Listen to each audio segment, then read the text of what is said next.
dia a todos e a paz do Senhor. Tem gente boa aí? Levanta a mão, se você é gente boa. Tem gente que não levantou, não sei se está em dúvida ou se ficou acanhado. Mas só tem gente boa aqui, graças a Deus. Eu não sei quantos eu fiz aqui alguns domingos atrás um apelo para que você não se esquecesse diariamente de ler a sua Bíblia e fazer aquela breve oração. Eu não sei quantos já conseguiram. Eu sei que alguns estão conseguindo sim, e outros talvez estejam ainda em dificuldade, ainda não conseguiram, né, se ater a essa necessidade. Se você acha que isso é bom para você, comece a fazer isso hoje, tá certo? Puxa vida, é mesmo. Aqueles apelos que às vezes o pastor faz, né? O pastor Jarbas vem aqui e faz aquele apelo, parece que fica meio no ar e a pessoa não presta aquela atenção e acaba esquecendo. Então não vamos esquecer, tão importante você tenha uma vida diária de leitura da palavra, um capítulozinho da palavra de Deus e uma breve oração. Começa assim, daqui a pouco você vai ver a diferença que isso vai fazer na sua vida. Eu, antes de lermos aqui o texto e trazermos aqui a palavra, espero Deus falar o coração de vocês e o meu também, gostaria de fazer uma oração. Irmãos, me perdoem a tosse, hoje eu vou beber um pouco da água. E a esposa falou, da última vez que você pregou, eu estava irritada ali, eu estava incomodada, que você tossiu tanto. Mas eu tenho essa dificuldade, vou tentar beber um pouquinho d'água para não chamar tanta atenção. Mas quem não estava prestando atenção, agora vai começar a prestar atenção também. Então, Mas, infelizmente, fazer o quê, né, irmãos? Eu não sei o que eu faço. Eu faço a operação na garganta, não sei. Se você tiver alguma solução, depois me diga, tá? Tem uma planta, uma erva assim que você toma, fica bom. Aí eu vou tomar. Muito bem, mas antes vamos orar. Eu queria que a igreja, orasse pelo pastor da igreja, pastor Jarbas. Eu sei que você lembra sempre de orar, né? Ovelha que não lembra de orar pelo pastor, meu Deus do céu, tem algum problema com ela? Tem que orar, né? Então vamos orar por ele. Ele passou aí uns dias com as dificuldades. Eu acho que um pouquinho da idade, irmãos, não sei. Eu sei porque de vez em quando eu passo por umas coisas assim e ele estava confidenciando que já procurou uns três médicos, um diz que é chikungunya, outro diz que é... O que mais, pastor Jarbas? Circulação, né? Outro é dengue, e por aí vai. E também não importa, né? Vamos orar, pedir a Deus que abençoe, dê uma direção, tá certo? Pastor Jarbas pode vir aqui. Eu vou pedir os diáconos que estão presentes aí para vir aqui, fazer aqui um círculo em volta dele. Os diáconos presentes, por favor. Vocês que são... Vem aqui em cima, por favor. Aqui em cima, por favor. Vou fazer um círculo aqui em volta dele. Nós vamos orar. Eles são auxiliares diretos. Dependem... Primeiramente, vamos ficar de pé, dependem primeiramente de Deus, né? Mas também depende pode fazer um ciclo das mãos aqui, e dependem também da saúde dele. Ele, né, com dificuldade tem estado aí, irmãos, né? Eu não sei se tem sentido tão bem, mas vamos orar, vamos clamar a Deus pela pessoa que cuida de nós, né? Que cuida da nossa vida. Estenda as mãos para cá. Vamos orar. Pai bendito, Em nome de Jesus, nos colocamos perante o teu rosto. Ó Deus bendito, a oração para nós, Senhor, não é uma frase, ó Deus, não é um discurso, mas é uma conversa que temos contigo. E a tua igreja, Senhor, é a igreja do Senhor vivo, do Deus vivo, do Senhor Jesus Todo-Poderoso. Senhor, tu tens colocado vidas para te servirem neste lugar, e o teu servo, que tem se dedicado, ó Deus, da maneira como ele pode, ele entende ser melhor. Deus bendito, e tu tens com certeza dado direção ao teu filho, mas ele necessita de saúde, Deus. Em nome de Jesus, eu quero te rogar, meu Deus, que tu estendas as mãos agora e arranque toda essa enfermidade para a glória do nome de Jesus. Senhor, não nos importa o que seja, mas que tudo, Senhor, seja feito agora para a honra do teu nome. E a tua enfermidade nós aqui ordenamos, a igreja do Senhor vivo, pelo poder dado pelo Espírito Santo, pela autoridade do Senhor Jesus, ordenamos a você, enfermidade, que saia em nome de Jesus. Amém, Jesus. Amém. Amém, pastor Jarbas. Amém. Amém. Os irmãos podem sentar, obrigado aí, irmãos. Glória a Deus.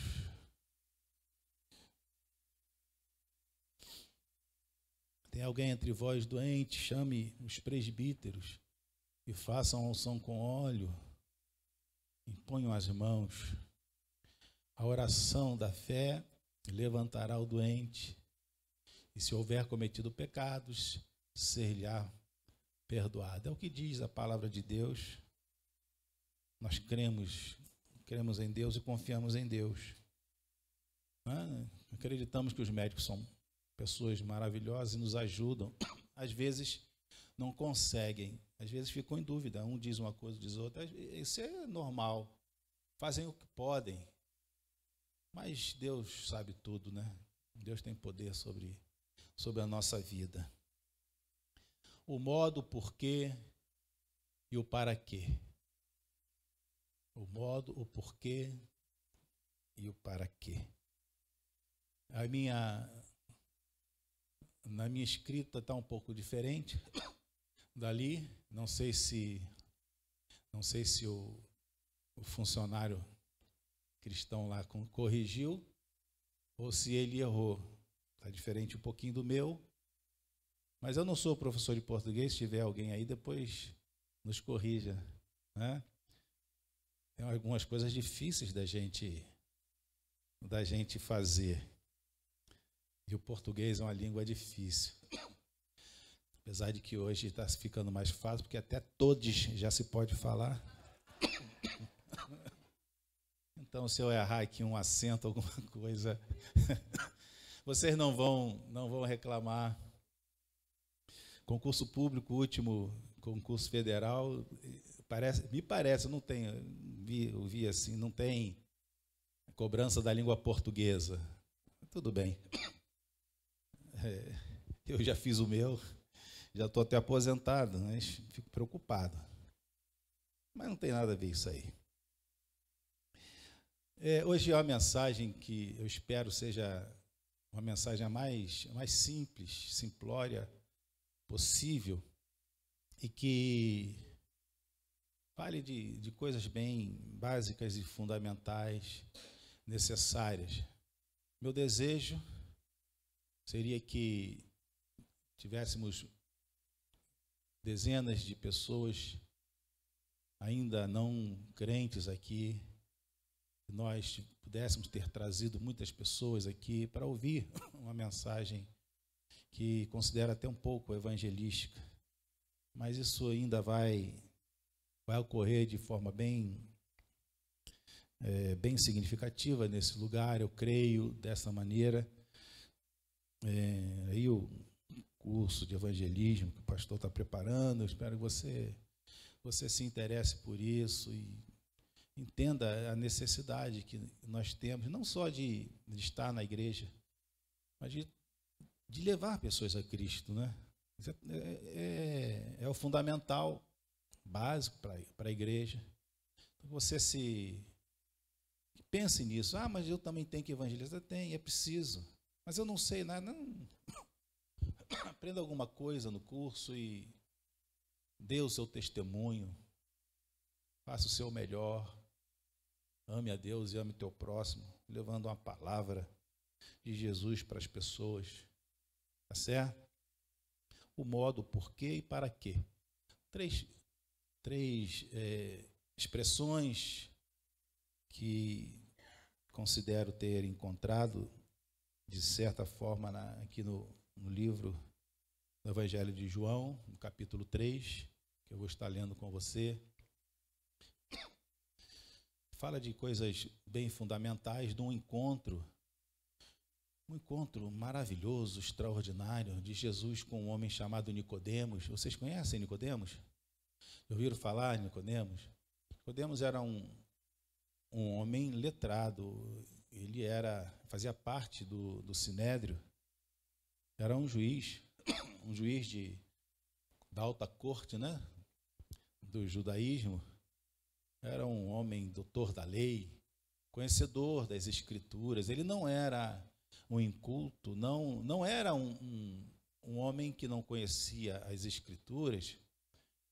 Ele era um mestre, né? Ensinava, um professor na sinagoga, talvez, ensinava ali, ou falava das coisas de Deus, segundo a fé e a crença dos judeus. E ele teve um encontro com Jesus e ficou assim. Vou beber água. Bebe água, Elizabeth. Ele teve assim um encontro extraordinário com Jesus. Ele era um homem de boa índole, sabe? Ele não tinha ainda conhecimento, não tinha ainda entendimento, mas era um homem de boa índole. Ele queria saber, como muitos, né, querem saber a verdade. E no encontro com Jesus, Jesus fala algumas coisas que ele ficou assim. Até Jesus falou, mas você sendo professor em Israel, não conhece essas coisas? Como que ele diz, poxa, tanto tempo, e você fala das Escrituras, do Antigo Testamento, você não sabe dessas coisas, que Jesus levava a conversa para um lado, né, diferente desta coisa da letra fria. Jesus levava ele a colocar dentro do coração a palavra de Deus, entender o que aquilo poderia significar para ele, qual a diferença que isso ia fazer na vida dele e das pessoas com quem ele convivia e ensinava. Quando Jesus fala que é importante que um homem nasça de novo, ele ficou, poxa, eu sei que o homem nasce uma só vez e depois ele cresce e morre. Como é que alguém vai nascer de novo? Jesus explica e mostra para ele que Jesus está falando de coisas espirituais, coisas do céu. Coisa maravilhosa, né? Nós que somos da terra, que temos experiência nas coisas da terra, de repente nos encontramos com o Evangelho, e o Evangelho nos fala de coisas extraordinárias que dizem respeito aos céus. Aquilo que a gente olha, né, olha para o céu físico e, poxa, imagina coisas e não entende, e de repente o Evangelho vem e abre uma cortina diante dos nossos olhos e nos faz compreender coisas que não compreendíamos antes. E ele ficou maravilhado com Jesus, sem entender algumas coisas. Jesus foi explicando para ele, mostrando a diferença entre a vida na terra e a vida no reino dos céus.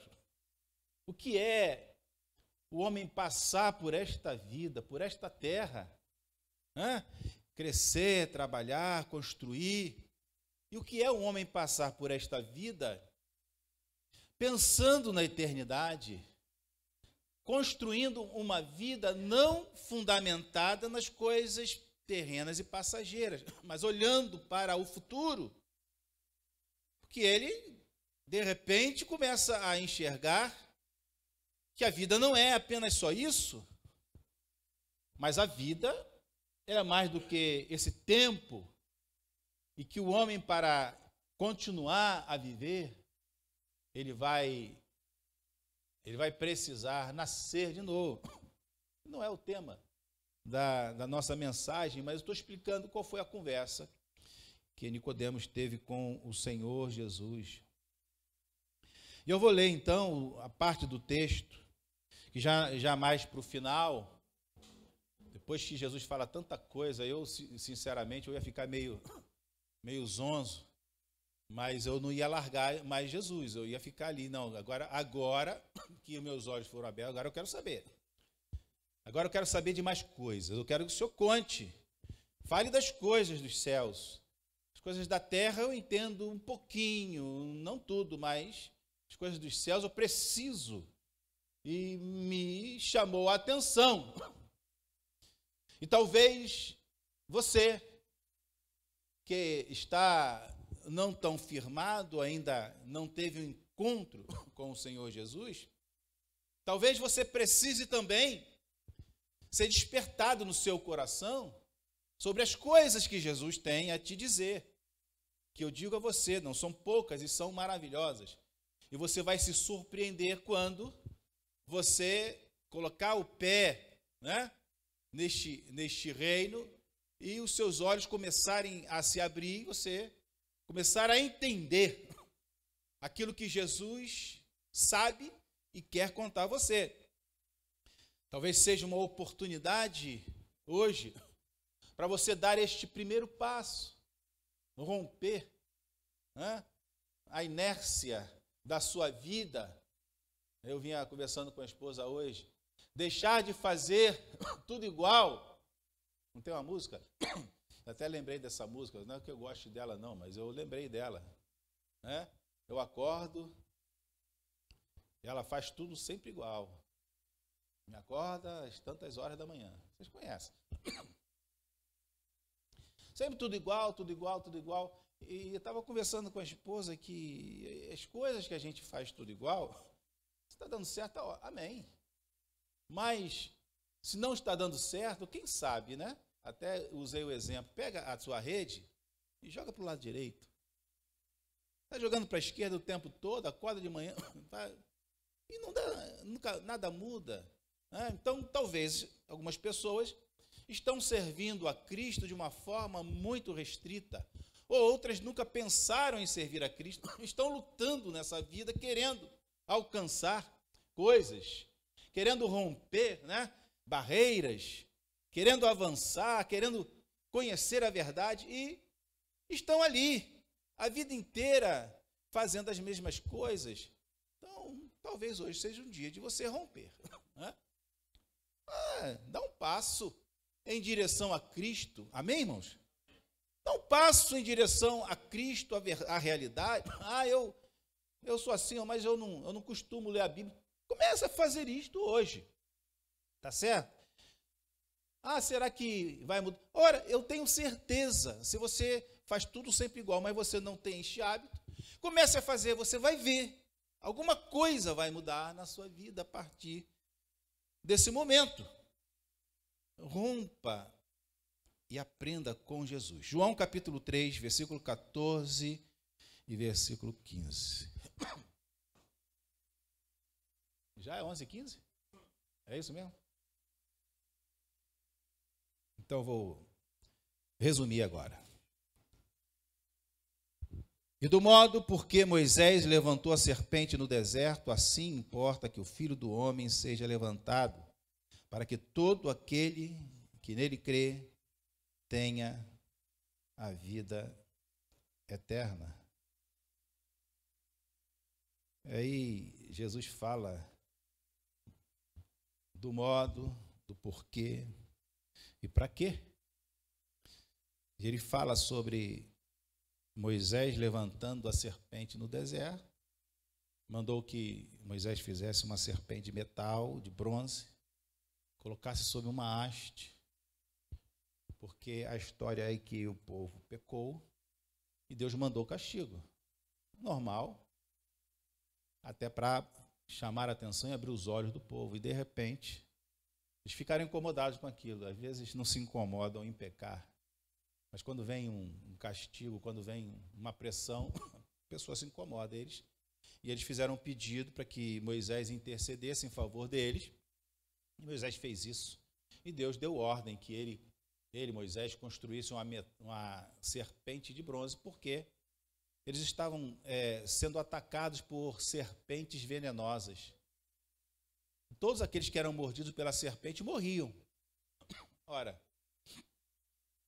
e aquilo incomodou eles. Que é isso? Talvez o pecado não tenha incomodado tanto, mas aquilo ali incomodou. E agora eles pedem a Moisés, e Moisés, cumprindo a ordem de Deus, constrói uma serpente de bronze, reluzente, né? Aparecendo esfogueada. Aquilo deve ter demorado para fazer, ilustrar.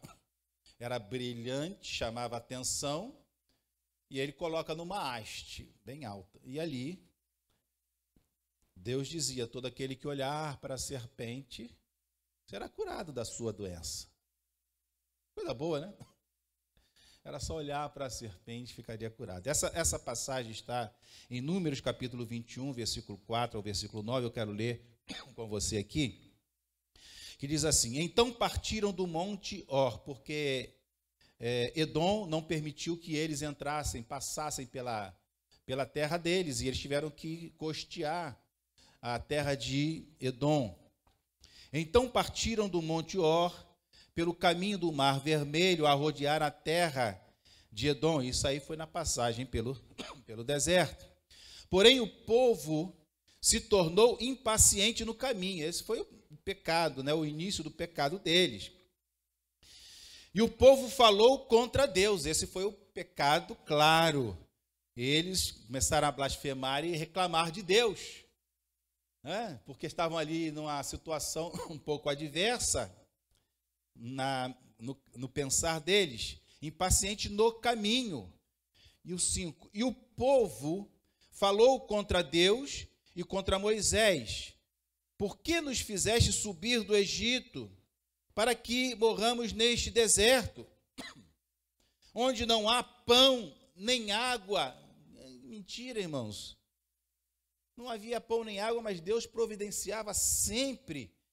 Deus nunca nos deixa desamparados. Coloque isso na sua cabeça: Deus nunca vai abandonar você.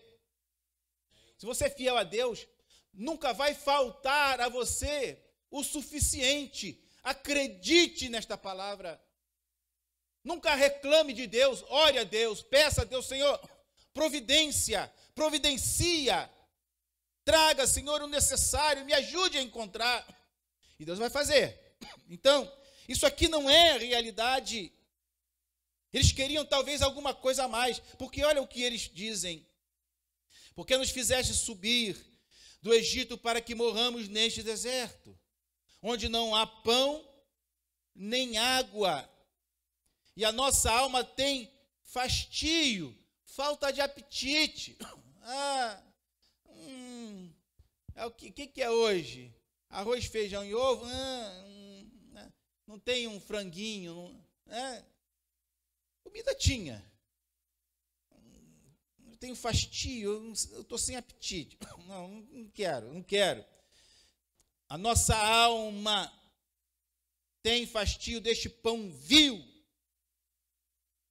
desprezível. Que pão vil era este, irmãos? Era o maná que Deus mandava do céu.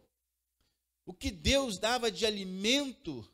A reclamação deles é que aquele pão não era um pão bom, adequado, porque todo dia tinha maná, todo dia tinha maná. Ora, irmãos, Deus queira que cheguemos nesse lugar E Deus sempre providencia um maná para nós.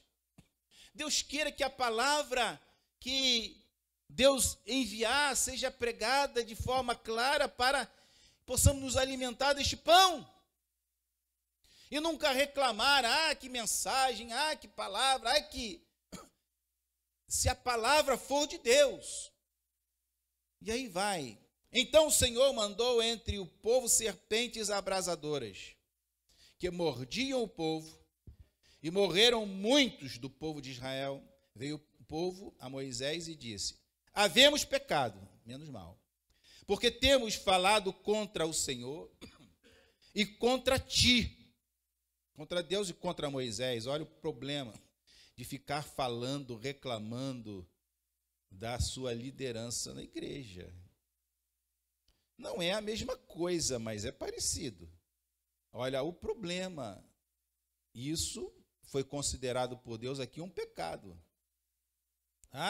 Reclamando do pão, reclamando da palavra. Não estou falando de mim, não. Estou falando do pastor da igreja. Eu sou pastor, mas não sou pastor da igreja. Tá certo? Havendo pecado, porque temos falado contra o Senhor e contra ti.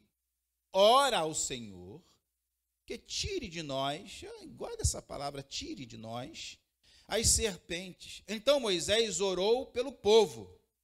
Orou, foi um intercessor, assim como Cristo é nosso intercessor.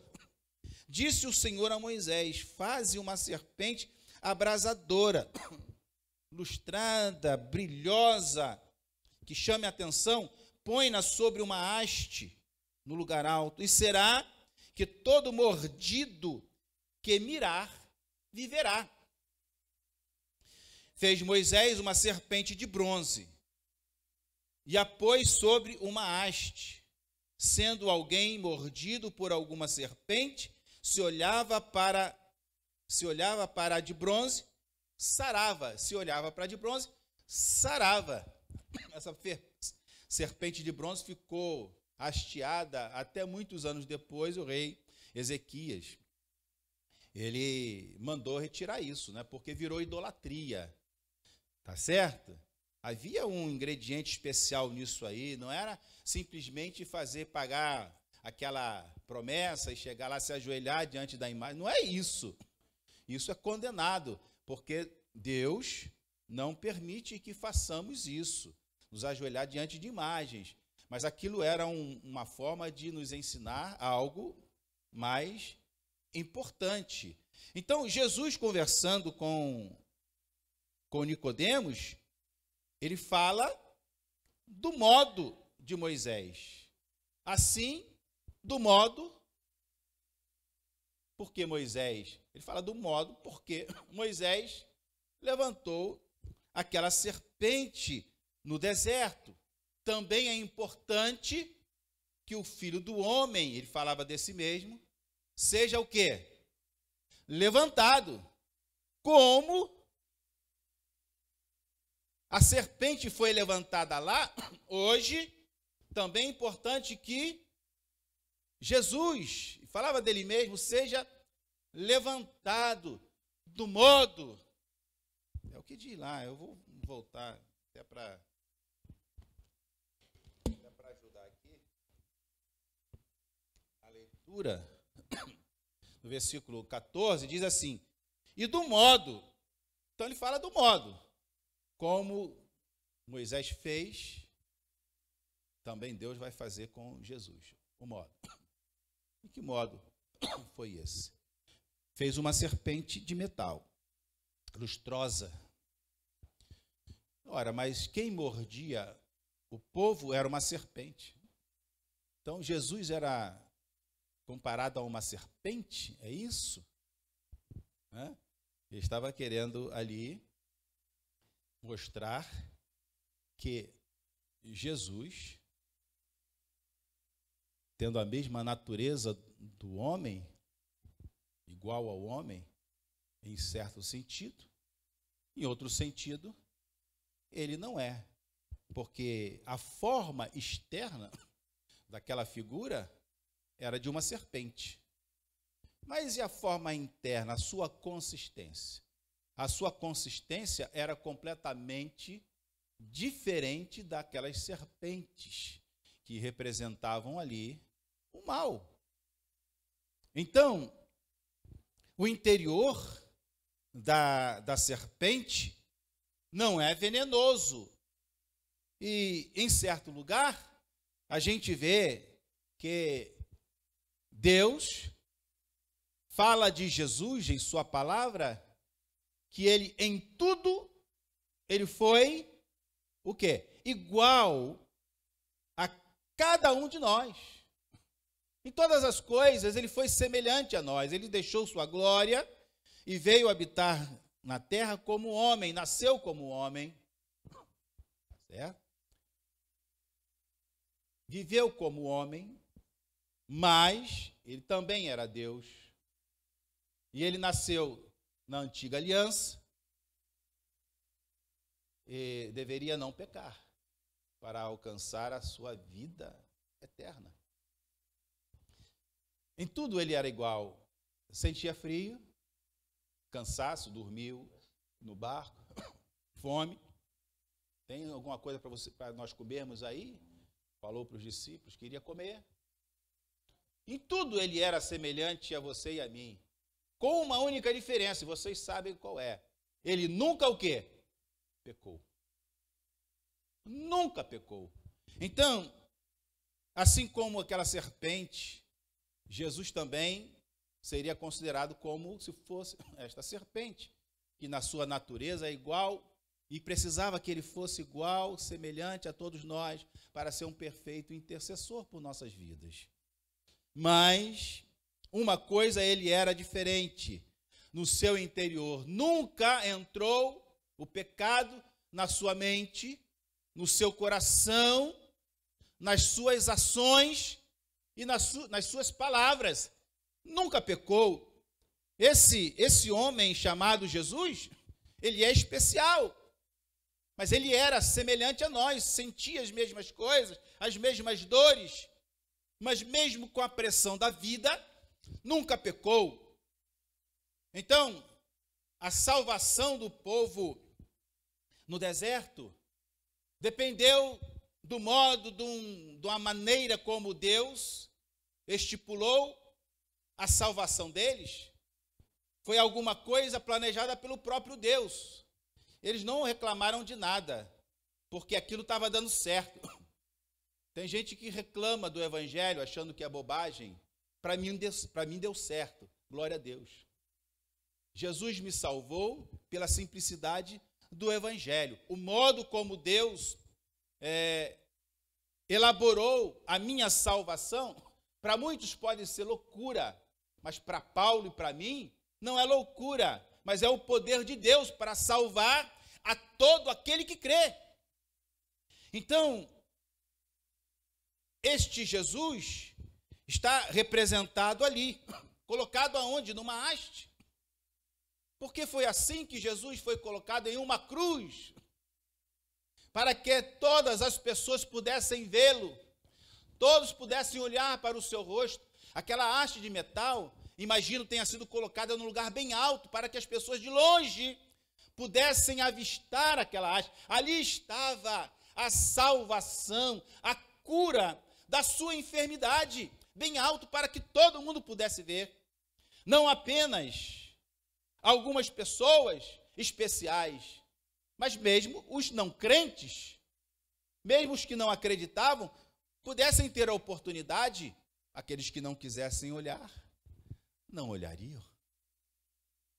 Jesus foi levantado na cruz para que você, ao olhar para ele, pudesse ser salvo dos seus pecados. Uma haste. E ali a serpente significa para nós um tipo de Cristo levantado em uma cruz. Um modo tão estranho. Um modo de salvar o homem de forma tão estranha. Mas foi o modo de Deus. Foi a maneira como Deus planejou a nossa salvação. Assim, né?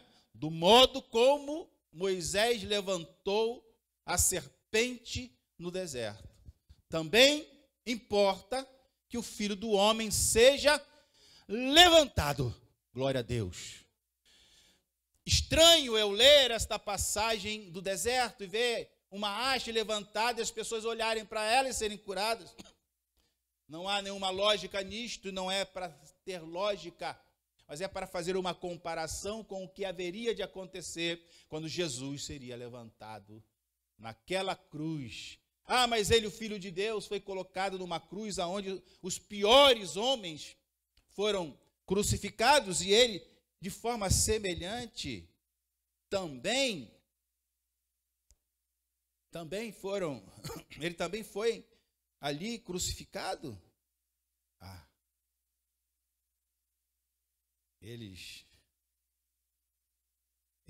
queriam que se retirasse a serpente. Olha, pedido do povo a Moisés. Ora a Deus para que ele tire as serpentes. Entenderam? Não sei se eles estavam arrependidos, eles confessaram, mas não sei se estavam arrependidos de verdade. Ore para que ele tire. Interessante isso, né? Tire o castigo. Senhor, tire o castigo. Senhor, eu estou passando tanta luta. Acaba com isso, Senhor. Mas essas coisas devem nos servir para nós prestarmos atenção se temos falhado com Deus. E se nos arrependemos disso. Não é apenas pedir a Deus, Senhor, tira isso, Senhor, acaba com isso. Não é apenas isso, mas foi o que eles pediram. Moisés, ora a Deus, intercede por nós a Deus para que ele tire as serpentes. E Moisés foi lá e orou, intercedendo pelo povo. O que aconteceu? Deus ouviu a oração e Deus tirou as serpentes? Não, Deus não tirou as serpentes, mas Deus falou, faça uma serpente de metal e levante numa haste. Olha, irmãos, o que acontece na vida do homem. Levanta a haste e a serpente para que todo mundo que quiser ver, olhar para ela, seja curado. Podia ter tirado a serpente, esta ideia que algumas pessoas têm, que Deus é amor, e Ele é amor, mas que Ele vai salvar a humanidade toda, porque Deus é misericordioso, que temos que aceitar todo mundo. Não! Nós temos que aceitar, sim, mas não somos nós que aceitamos as pessoas, nem é Deus que aceita as pessoas, são as pessoas que aceitam ter a Cristo ou não, porque Deus ali estabelece, neste modo, a forma de alguém alcançar a cura da sua doença. Não era tirar a serpente do meio do caminho, não, mas era colocar uma serpente, e se eles quisessem depender de Deus, eles iriam ouvir a Deus, e iriam olhar para a serpente. E o que diz, irmãos, lá no livro de Números, é que todos os que olhavam para a serpente ficavam curados. O modo e o porquê de a serpente ser levantada. Qual a razão, qual o porquê, qual o motivo de Deus levantar aquela serpente? Levantou a serpente porque o povo havia pecado contra Deus. E ele merecia castigo. E eles iam morrer. E por que Deus faz isso? Porque Deus é misericordioso. E Deus dá a oportunidade às pessoas de ter uma vida nova, de corrigir, dar uma correção no rumo da sua vida. Então, por que Cristo veio ao mundo e morreu naquela cruz? Por causa dos nossos pecados. Porque se nós não tivéssemos pecado, Cristo não teria morrido. Mas Adão pecou e todos pecaram depois dele. E destituídos estão da glória de Deus. E o salário do pecado é a morte. Então, Jesus foi levantado Por causa do meu pecado. A razão única é apenas esta: porque você pecou, porque você contrariou a Deus com as suas atitudes, e eu também. E agora, o que fazer? Eu estou condenado a esta morte, e o que eu faço? Eu não tenho muito o que fazer agora, mas Deus, pela sua misericórdia, Ele coloca o meio para que eu possa ser salvo. E a razão da minha salvação, a razão da minha libertação é a misericórdia de Deus. O meu pecado, o teu pecado, o nosso pecado, foi quem colocou Jesus naquela cruz. Ele não estaria ali, não seria colocado naquele lugar, se não fosse por causa de você e se não fosse por causa de mim. Este é o porquê. Os nossos pecados, mas graças a Deus pela sua misericórdia. Mas para quê? Já falei do modo, do porquê. Mas para que a serpente foi levantada? Para quê? Eu falei do modo, a maneira como Deus preparou tudo. Falei também sobre o porquê. A razão é o pecado, é o meu pecado, é o teu pecado. Não se iluda. Jesus foi para a cruz para salvar a humanidade. Ele foi para aquela cruz para salvar você. Ele foi naquela cruz para perdoar o teu pecado. Não foi o pecado da humanidade, assim, de forma genérica.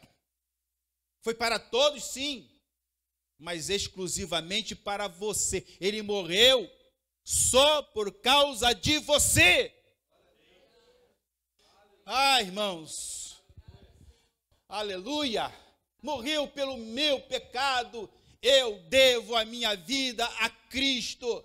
Não me importa o que as pessoas pensem e a dívida que elas têm com Deus. Eu sei que Cristo morreu naquela cruz por causa de mim. Aleluia. Irmãos, para quê? Para quê? A serpente foi levantada. O Senhor Jesus responde no versículo, eu creio que o 16, para que todo aquele que nele crê não pereça, mas tenha a vida eterna. Para que Jesus morreu? Jesus morreu para que todo aquele que nele crê não pereça, mas tenha a vida eterna. Ah, então eu não tenho que fazer nada? Ora, na salvação do homem, alguns ingredientes estão presentes. É a palavra de Deus, é o Espírito Santo de Deus que age. Se o Espírito Santo não estiver agindo, não tem conversão, não tem inspiração. O Espírito Santo fala através de quem fala. O Espírito Santo age no coração de quem ouve. O Espírito Santo move o coração para que a pessoa entenda o que Deus quer falar. Então, na sua salvação, na minha salvação, Deus está agindo pela palavra, pelo Espírito Santo, pelo testemunho, pela pregação. Existe alguém pregando, seja alguém que escreveu um folheto, seja alguém que fala na rádio, alguém que prega na igreja, alguém que para você na rua, alguém que conversa na fila do banco. Alguém está pregando a palavra de Deus para outro. Por isso é tão importante que você participe disto, porque não é uma obra apenas de Deus. Deus tomou a iniciativa, Deus teve misericórdia, Deus entregou o seu Filho. Mas alguma coisa a mais, Ele deu a palavra, Ele mandou o Espírito, mas precisa de você para falar do Evangelho. Precisa que o ouvinte ouça a palavra de Deus. Esses são os ingredientes que estão presentes. E Deus não faz tudo sozinho. Deus requer do pecador algumas coisas. E a primeira delas, estou já no encerramento, a primeira das coisas que Deus requer é que você reconheça o teu pecado. Olha o que aconteceu com Israel. Nós reconhecemos que pecamos. Esse passo eles deram, tão importante. Eu reconheço que o meu pecado está diante dos olhos de Deus. As nossas ações não foram corretas. E isso acontece depois que já morreu meia dúzia, uma dúzia. E alguma coisa nós fizemos de errado. Reconhecemos então o nosso pecado. E eles fizeram, juntamente com isso, outra coisa também importante. Eles confessaram. Nós fizemos. A Bíblia diz: confessai os vossos pecados. Você tem confessado os seus pecados? Sabe que ninguém gosta de contar desgraça, né? Ninguém quer contar coisa ruim, né? Como é que tá, meu irmão? Tá tudo bem? Tá tudo maravilhoso. Tá sempre tudo bem. Tudo bem, meu irmão. Né? Mas se eu andei falando mal de você, se eu fiz alguma coisa, eu estou te devendo alguma coisa, eu não quero pagar, não vou pagar mesmo não. Isso não chega a falar, irmão, eu estou te devendo, eu falei mal de você, mas não quero, eu estou arrependido disto. Né? Ninguém confessa. E é preciso confessar os nossos pecados. Desculpa, meu irmão. Desculpa, meu irmão. Perdoa. Deus, me perdoa pelos pecados que eu cometi. Reconhecer e confessar é importante. Está lá em Números 21, 7, está lá. Quando eles reconheceram e confessaram. Mas outra coisa é importante, arrepender-se é importante. Quando eles dizem, tira as serpentes, eles não estão dando demonstrações de arrependimento, não. Tira o castigo. Isso não é arrependimento. Eu posso reconhecer meu pecado, eu posso confessar o meu pecado, mas posso também não me arrepender dos meus pecados. São coisas que vêm uma atrás da outra, mas são distintas.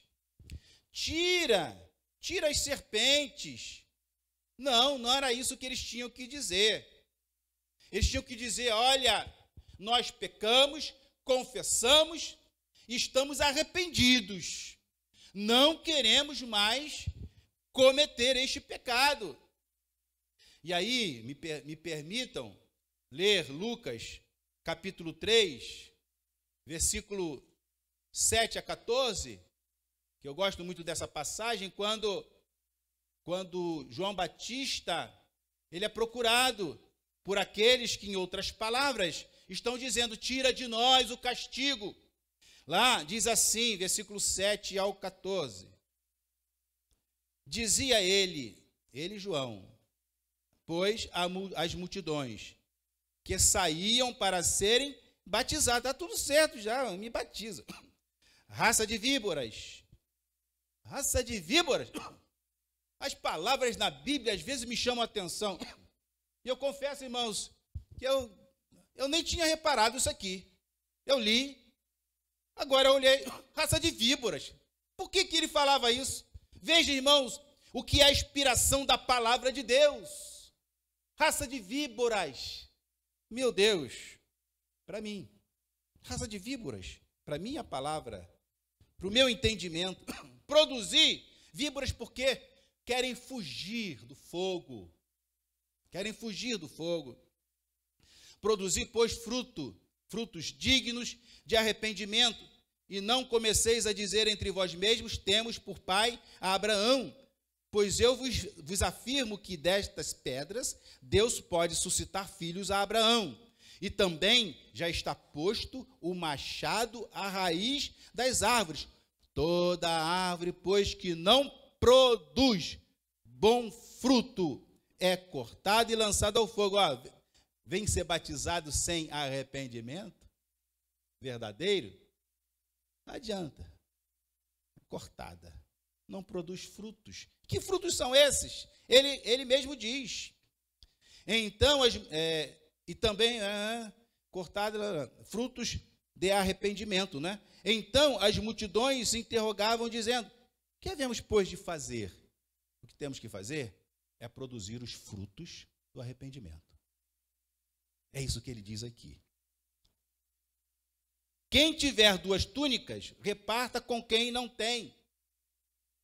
Você vem aqui fugindo, como víbora, fugindo do fogo, do castigo.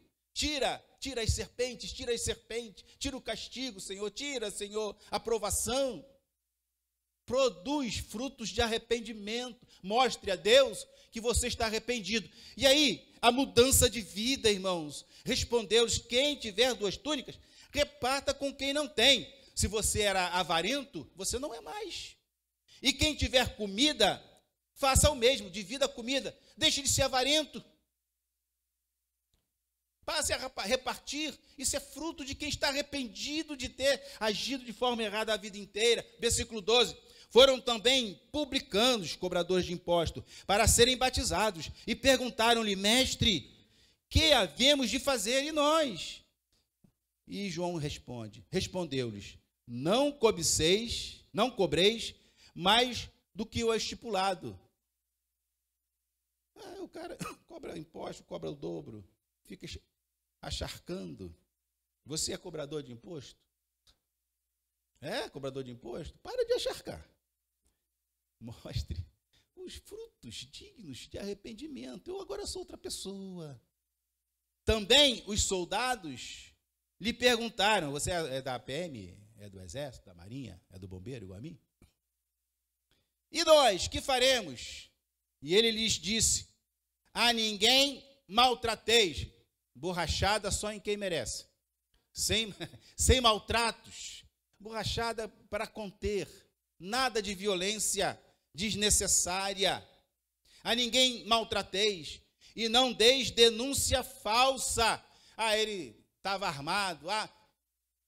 Olha, é difícil ser soldado da PM, hein? Do Rio de Janeiro.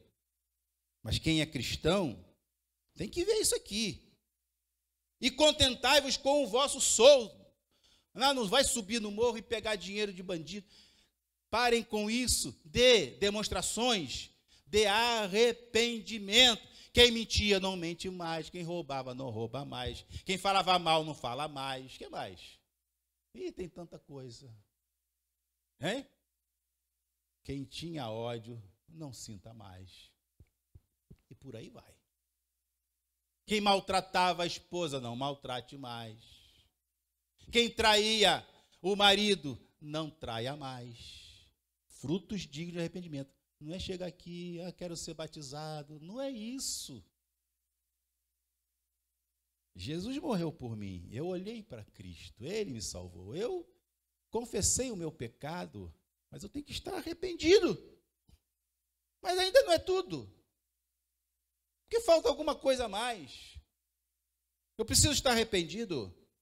Mas o versículo, João capítulo 3, versículo 16, encerra. Porque Deus amou o mundo de tal maneira que deu o seu Filho unigênito. Para quê? Esse é o para quê que eu queria dizer. Todo o que nele crê não pereça pela serpente, mas tenha a vida eterna. Arrependido, demonstração de arrependimento, mudança de vida, é possível, mas eu preciso acreditar que ao olhar para Cristo, uma vez arrependido, confessado o meu pecado, os meus pecados foram todos perdoados, e que agora eu sou nova criatura em Cristo Jesus. Diga glória a Deus. Eu vou convidar você a se colocar de pé.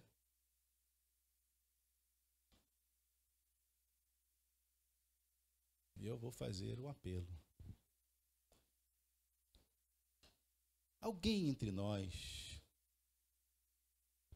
que tem esse sentimento de que a vida não está plena em Deus e que precisa ser perdoado pelo Senhor Jesus.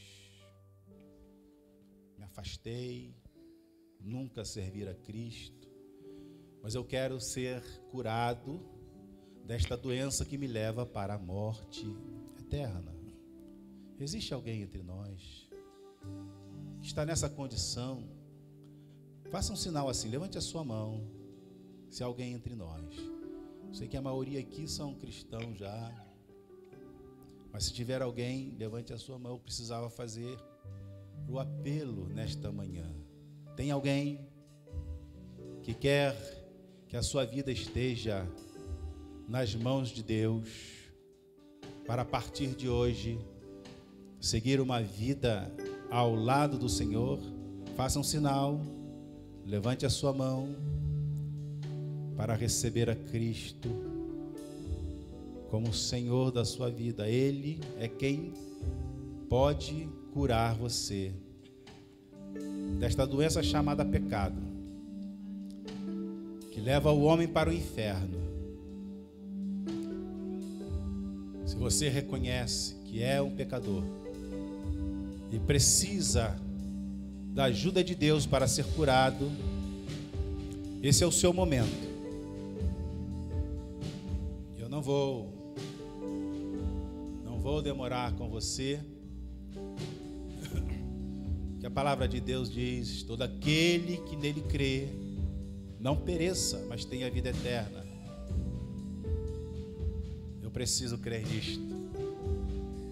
Eu preciso crer nisto.